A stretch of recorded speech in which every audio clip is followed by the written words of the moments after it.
Chief of Police since 2019. It was honored Friday with a lunch in the council chambers. We continue to celebrate Women's History Month, and here in South Dakota, a number of influential and progressive women have left their mark on the state, paving the way for today's leaders. All this month, we're honoring some of South Dakota's most influential women from yesteryear and today. Tonight, Miranda O'Brien is turning our attention to the sky. Considered a pioneer of flight in South Dakota, Eleanor Nellie Zabel Wilhite gained her place in South Dakota history by becoming the first deaf woman to earn a pilot's license and the Mount Rushmore State's first female pilot. Although Nellie didn't serve herself, she helped the World War II war effort as an office manager at Renner Air Service, both as an instructor and inspector of B-19 aircraft propellers.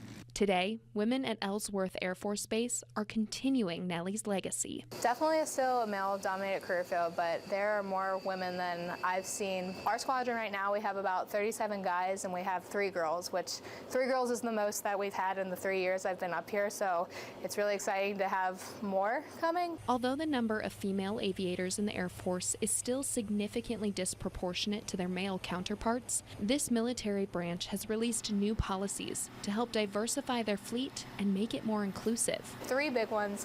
One is the hair change. We can now wear braids in our hair, which is awesome. Another would be uniform changes that have come down, and then the biggest one for me personally has been the pregnancy policy. So you can fly while you're pregnant now. I am actually pregnant with our 2nd child right now.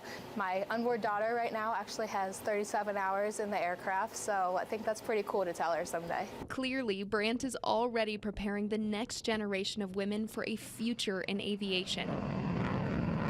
But despite the disparity between men and women in the skies, she says it doesn't make much of a difference. As far as most days, it really doesn't carry much weight and it can be irrelevant, but there are the days where it is kind of isolating and can be lonely. Everyone misses having that group of girls around. But for the most part, it comes down to the love of the job for me and going out and executing the mission. And I know male or female, regardless of who I work with, that's their top priority. After 7 years in the military, 3 of them stationed at Ellsworth Air Force Base, Brandt has a piece of advice for anyone wanting to take to the skies. The old saying that the sky really is the limit.